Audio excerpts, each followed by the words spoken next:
Second class में कि at the time of the Chinese traveller Itsing's visit, Chinese traveller Chinese यात्री Itsing के यात्रा के समय देयर वर 300 बिग रूम्स, उस समय 300 बड़े बड़े कमरे थे एंड 8 हॉल्स और बड़ा बड़ा 8 वो हॉल था। द रिमेन्स डिस्कवर्ड, जो अवशेष खोजे गए हैं बाई आर्कियोलॉजिकल एग्जीबिशन, पुरातत्ववेताओं के द्वारा, fully beer out the truth, वह इस सत्य को उजागर करते हैं ऑफ दिस डिस्क्रिप्शन, इस तरह के डिस्क्रिप्शन को, इस तरह के विवरण को। जो विवरण प्राप्त होता है कि इत्सिंग के समय 300 बड़े बड़े कमरे थे और 8 वो बड़ा बड़ा हॉल था। जब पुरातत्ववेदा नालंदा में जाकर के पुरातत्ववेता लोग जब क्या किए हैं, खुदाई किए हैं, पुरातत्व विभाग के वैज्ञानिक लोग जब खुदाई किए हैं तो वहां पर 300 बड़े बड़े कमरे और 8 वो जो है वो हॉल दिखाई दिया है। The remains discovered by archaeological exhibition, जो अवशेष वहां खोजे गए हैं आर्कियोलॉजिकल एग्जीबिशन के द्वारा, fully beer out the truth, वह सत्य को उजागर करते हैं ऑफ दिस डिस्क्रिप्शन, इस तरह के डिस्क्रिप्शन को, इस तरह के विवरण को कि वहां 300 बड़े बड़े कमरे और 8 वो हॉल था। The teachers and students at Nalanda, जो शिष्य और शिक्षक हुआ करते थे नालंदा में, were made completely free of economic worries, वह थे पूर्ण रूप से स्वतंत्र इकोनॉमिक वरीज से, आर्थिक चिंताओं से, यानी पूर्ण रूप से वह मुक्त थे आर्थिक चिंताओं से। कौन कौन? शिष्य और शिक्षक दोनों, गुरु और शिष्य इकोनॉमिक वरीज से आउट थे, उनको कोई भी आर्थिक चिंता नहीं थी। Beside the gift of land and building, उन्हें भूमि और इमारतें जो गिफ्ट स्वरूप मिली हुई थी, जो उपहार स्वरूप प्राप्त हुई थी, the revenue of 100 villages had been set apart, उसके बाद 100 गांवों का रेवेन्यू उस नालंदा विश्वविद्यालय में भेजा जाता था। In the form of a trust, एक ट्रस्ट के रूप में, टू मीट रिकरिंग एक्सपेंडिचर, और वहां जाकर के जो भी लोग थे उनकी जरूरतों को वह पूरा करते थे। This property of the trust, और इस ट्रस्ट का जो प्रॉपर्टी था, संपत्ति था, हैड इंक्रीज टू 200 विलेजेस, वह बढ़ करके 200 गांवों तक पहुंचा by the time of Itsing visit, जब इत्सिंग उस समय यात्रा किया था। इत्सिंग चाइनीज पिलग्रिम्स जब यात्रा करते हुए नालंदा आया था तो उस समय 100 गांवों के रेवेन्यू से बढ़कर के 200 गांवों तक यह पहुंच गया था। 200 गांवों का जो रेवेन्यू था वह नालंदा विश्वविद्यालय को समर्पित था। So the teacher and students were out of the economical worries, इसीलिए जो शिष्य और शिक्षक थे वह आर्थिक चिंताओं से मुक्त थे। The 3 states of Uttar Pradesh, Bihar and Bengal, 3 जो है वह राज्य थे, उत्तर प्रदेश, बिहार और Bengal, had taken considerable part, उन्होंने हिस्सा लिया था ध्यान देने के लिए in the building and financial maintenance, उस यूनिवर्सिटी को बनाने में और आर्थिक व्यवस्था को मजबूत करने में ऑफ नालंदा यूनिवर्सिटी, नालंदा विश्वविद्यालय की। Copper plates and statues of the age of Maharaja Dharmapala Deva, जो ताम्र पत्र मिलते हैं, जो स्टैचूज मिलती हैं, मूर्तियां मिलती हैं of the age of Maharaja Dharmapala देवा, महाराजा धर्मपाल देवा के शासनकाल के समय के, एंड देवपाल देवा, और देवपाल देवा के शासनकाल के समय के, ऑफ बंगाल, जो बंगाल के शासक थे, have been found at Nalanda, वह नालंदा में भी प्राप्त हुई है। जो ताम्रपत्र में लिखा हुआ है, महाराजा धर्मपाल देवा के बाद देवपाल देवा के शासनकाल में जो ताम्रपत्र लिखा हुआ है वो सारी की सारी चीजें कहां पाई गई है? नालंदा में पाई गई हैं। In the course of archaeological exhibition, जब पुरातत्ववेदाओं ने वहां पर खुदाई किया है तो ताम्रपत्र पर लिखी हुई सारी की सारी बातें वहां सच साबित हुई है, वो वहां पाई गई है। One of this copper plates, इनमें से कुछ कॉपर प्लेट्स हैं, कुछ ताम्रपत्र है, sheds light on the international relation, प्रकाश डालती हैं अंतर्राष्ट्रीय संबंधों पर, मेंटेन्ड बाय नालंदा, जो नालंदा के द्वारा मेंटेन किया गया था, व्यवस्थित किया गया था। वी लर्न फ्रॉम इट, हम इससे सीखते हैं कि दैट श्री बालपुत्रा देवा, कि जो श्री बालपुत्रा देवा थे, द शैलेंद्रा एम्परर ऑफ स्वर्णदीपा, जो स्वर्णदीप के एम्परर थे, सम्राट थे, शैलेंद्र एम्परर ऑफ स्वर्णदीपा, स्वर्णदीपा के जो शैलेंद्र थे सम्राट, हैड सेंट हिज इनोवे, उन्होंने अपना एक जो है वह क्या भेजा, तो संदेशक भेजा। संदेशक मतलब एक व्यक्ति संदेश लेकर के भेजा, तो देवपाल देवा, देवपाल देवा के यहाँ। द रूलर ऑफ मगधा, जो मगध के शासक थे, विथ अ रिक्वेस्ट, एक आग्रह के साथ, दैट की he should make a gift of 5 villages to Nalanda, कि वह 5 गांवों को नालंदा को उपहार स्वरूप देना चाहते हैं। अर्थात 5 गांवों को उपहार स्वरूप देने का मतलब हुआ कि 5 गांवों का जितना रेवेन्यू जनरेट होगा वो सारा का सारा मैं नालंदा विश्वविद्यालय को देना चाहता हूं, on behalf of the former, और अपने ही बिहाफ पर देना चाहता हूं। According to his copper plate, इस ताम्रपत्र के अनुसार जो इंस्क्रिप्शन में लिखा हुआ है, बालपुत्रा, बालपुत्रा के। द इंपरर ऑफ जावा, जो जावा के इंपरर थे, सम्राट थे, बीइंग डीपली इम्प्रेस्ड, बहुत ही गहराई से प्रभावित हुए थे, by the achievement of Nalanda, Nalanda के अचीवमेंट से। जो जावा के सम्राट थे वह नालंदा विश्वविद्यालय के, वह नालंदा विश्वविद्यालय के अचीवमेंट से प्रभावित थे। Had a large vihar constructed here, और उन्होंने बड़े बड़े विहार बनवा दिए यहाँ। To give visible expression of his devotion to lord Buddha, भगवान बुद्ध के प्रति अपने समर्पण को दिखाते हुए, भगवान बुद्ध के प्रति अपने समर्पण को दिखाते हुए उन्होंने बड़े बड़े विहार का निर्माण करा दिया। अर्थात इमारतों के अगल बगल तालाब बनवा करके, और जो है वह मैंगो का ट्री लगा दिया, उसमें कमल के फूल लगा दिए पीले और लाल रंग के, और उन्होंने भगवान बुद्ध के प्रति अपना समर्पण दिखाया।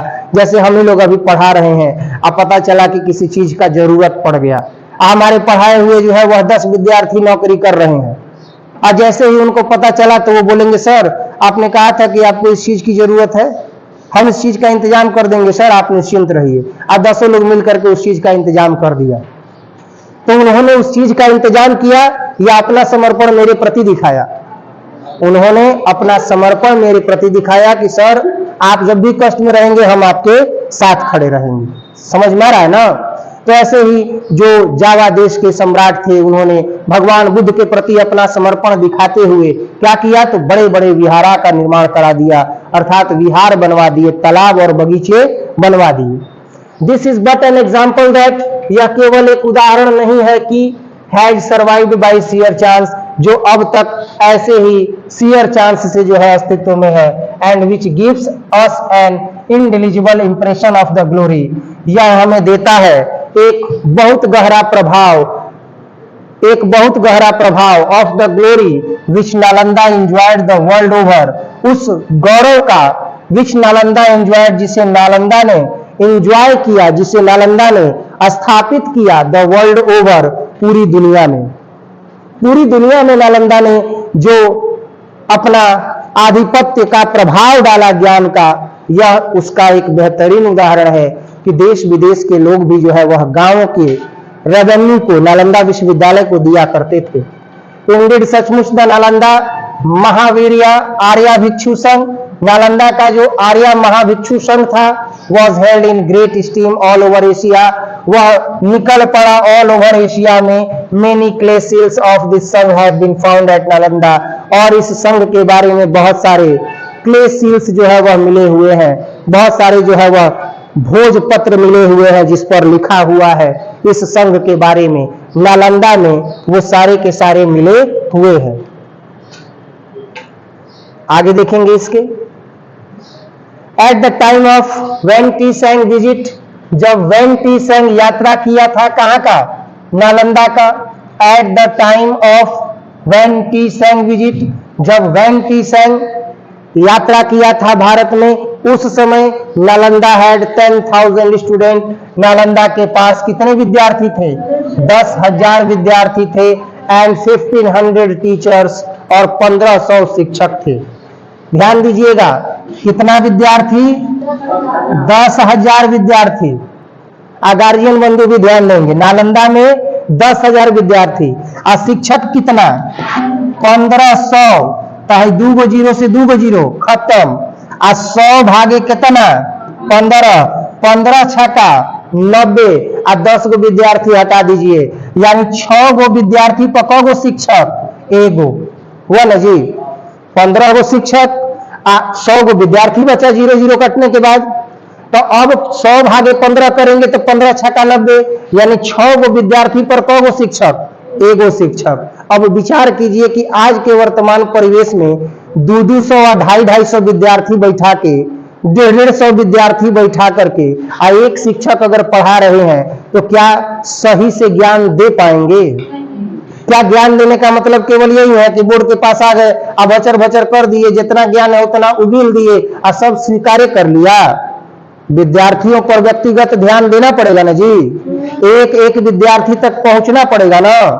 तो गार्जियन बंधु को इसलिए बोले कि वो कम से कम मास्टर लोग के पास अगर जाए तो अपना लड़कवे का नाम पूछे ना कि मास्टर साहब हमारे लड़का एक का नाम है जानता नहीं ना, 250 में से नमवा याद होके के चाहिए ना। जैसे हमारे यहाँ है कि हम 90 गो लड़कन के नाम याद कर सकता नहीं, एक एक गो बच्चा के हम पहचान सकता नहीं, तो हम बैठाए हैं। अब बैठाए हैं हर एक व्यक्ति पर ध्यान दे दिए, वो 11th का हो चाहे 12th का हो। अब पता चला कि बैठा दे 400, तो हम खुद कहते नहीं हमारा नाम याद ना हुई, चेहरा याद हो जाए लेकिन नाम याद हो ही।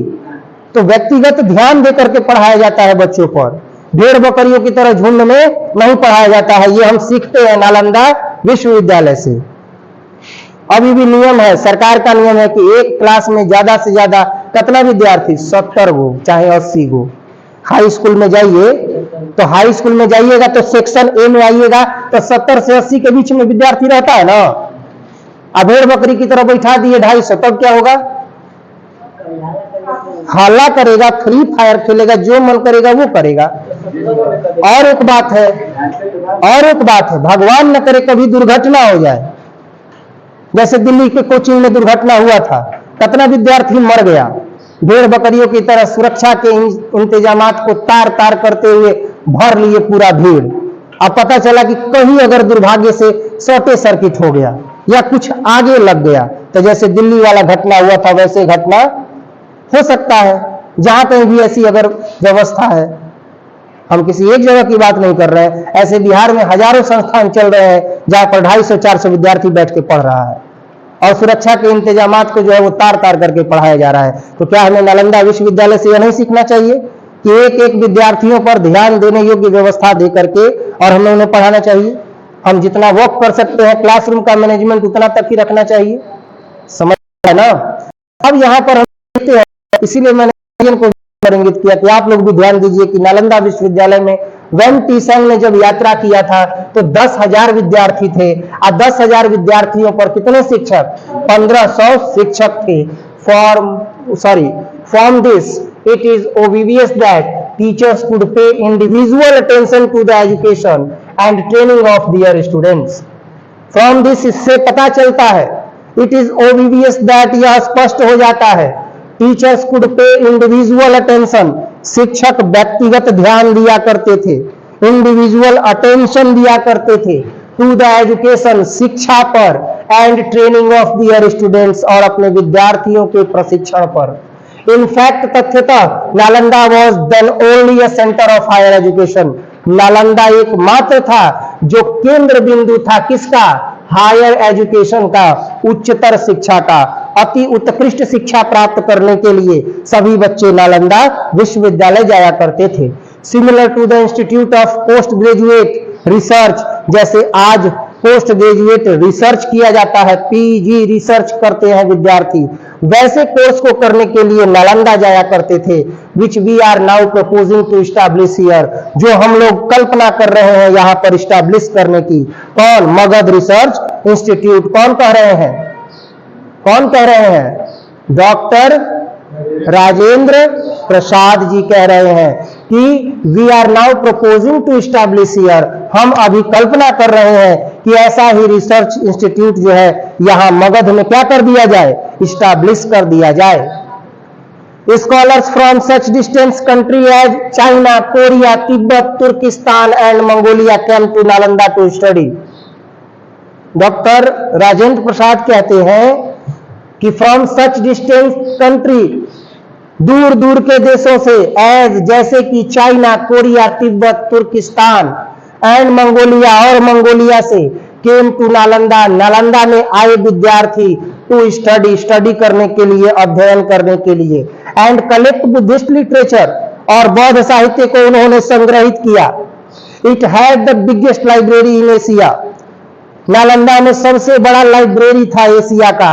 It was from Nalanda that copies of many manuscript, यह नालंदा ही था जहां बहुत सारा जो है मैन्युस्क्रिप्ट कॉपी किया गया। नालंदा में रह करके चाइना से जो आया उसके पास चाइनीज भाषा का ज्ञान था, उसने यहां आया और बौद्ध साहित्य को सीखा, पढ़ा, यहाँ की भाषा जानी, जब समझ गया तो उसे चाइनीज भाषा में लिख करके अपने देश लेके चला गया। बौद्ध साहित्य को कहां लेके चला गया? अपने देश लेके चला गया। जो तुर्किस्तान से आया वह तुर्की भाषा में लिखा, लेकर के चला गया बौद्ध साहित्य। जो चाइना से आया वो चाइनीज भाषा में लिख के लेके चला गया। जो कोरिया से आया वह कोरियन भाषा में बुद्ध लिटरेचर यानी बुद्धा लिटरेचर को लिख करके लेके चला गया। और ये सारे वो देश हैं जहां पर बौद्ध धर्म का अनुपालन किया जाता है। बड़ी संख्या में लोग बौद्ध धर्म को मानते हैं। तो दूर दूर से लोग आए नालंदा में और उन्होंने बुद्धिस्ट लिटरेचर को कलेक्ट किया। It had the biggest library in Asia, Asia का सबसे बड़ा लाइब्रेरी कहां था? नालंदा विश्वविद्यालय में था। It was from Nalanda that copies of many manuscript, वह नालंदा ही था जहां ढेर सारी कॉपियां थी। कॉपियां थी किसकी? तो मैन्युस्क्रिप्ट्स की, अर्थात किसकी? हस्तलिखित, हाथों से लिखी हुई मैन्युस्क्रिप्ट। मैन्युस्क्रिप्ट मतलब ऐसी प्रतियां जिस पर हाथों से लिखे हुए ज्ञान संरक्षित करके रखे जाते हैं, यानी कि कह सकते हैं भोजपत्र वगैरह जो है यहां पर था। थ्रू ट्रैवलिंग पिलग्रिम्स, और यह लिखा जो गया था वह यहाँ के ट्रैवल करने वाले पिलग्रिम्स से लिखा गया था, अर्थात जो पिलग्रिम्स जो यात्री यहाँ आए थे उन्होंने जो है इसे लिखा है। रीच्ड चाइना, और जब वो चाइना पहुंच गए and were translated in Chinese, तब उन्होंने इसे चाइनीज में ट्रांसलेट कर दिया। इन अ वे, एक तरीके से Nalanda had blossomed forth as a centre of higher learning, जो नालंदा है वह हायर लर्निंग के लिए एक केंद्र के रूप में जाना जाने लगा। And it was considered a mark of honour to be associated with Nalanda, और यही कारण था कि एक सम्मान का चिन्ह जो है वह जुड़ गया नालंदा के साथ। The citizen ensured the preservation of many a rare volume by getting copies and keeping them here for safe custody, और बहुत सारे जो नागरिक थे उन्होंने बहुत सारे कॉपीज को, जो साहित्य लिखा गया था बौद्ध साहित्य, उसको प्रिजर्व करके रखा है, सुरक्षित रखा है अपने सेफ कस्टडी में। When in the 12th century, जब 12वीं शताब्दी में, इट्स लाइब्रेरी वॉज डिस्ट्रॉयड, इसके लाइब्रेरी को डिस्ट्रॉय कर दिया गया, इसके लाइब्रेरी को गिरा दिया गया। Many of the manuscript had already found, और ढेर सारे जो मैन्युस्क्रिप्ट हैं वह अब भी पाए गए हैं। Their way to Nepal and Tibet, Nepal और तिब्बत के रास्ते में। And many of these manuscripts are still here, और अभी भी बहुत सारे मैन्युस्क्रिप्ट हैं जो यहीं पर पाए गए हैं, नालंदा में ही पाए गए हैं। अर्थात बौद्ध साहित्य के बारे में जो जानकारी दी गई है वो जानकारी लेकर के बहुत लोग जब चल दिए थे अपने घर पर, तब तक पता चला कि नालंदा विद्यालय की लाइब्रेरी को डिस्ट्रॉय कर दिया गया। अलाउद्दीन खिलजी ने जो है वह पूरा का पूरा नालंदा विश्वविद्यालय को तहस नहस कर दिया और लाइब्रेरी में आग लगा दी। कहा जाता है कि 6 महीना तक पूरा लाइब्रेरी ये जलता रह गया। सोचिए कितना ज्यादा उसमें किताब होगा, ज्ञान होगा। आज की तरह मोबाइल नहीं था कि मोबाइल पढ़े खाती जाता नहीं, मोबाइल ले लेता नहीं, पढ़े खाती जाता नहीं, आप पढ़े चलता तू ही पढ़े चलता रहा, मोबाइल लेके पढ़ाई होला? मोबाइल से पढ़ाई होता है? हम कह रहे हो कि ठीक है मोबाइल लेके जा रहे हो ना, जाओ आप। हम अगर गार्जियन बन जाएंगे तो कहेंगे कि बबू अतवार है, लाइब्रेरी बंद बना। जैसे तू जा तरह 9 बजे आओ तरह शाम के 5 बजे, वही तरह करेक्ट खाना लेके जाता रहा नाश्ता करे खाती, वही तरह करेक्ट हमारा सामने अब बैठ के पढ़ के दिखाव। अगर वो परीक्षा में पास हो जीव तो तारा के जाए दो ही, ना तो मोबाइल तारा से छीनब। कापी किताब लेके जा लाइब्रेरी में पढ़े खाती।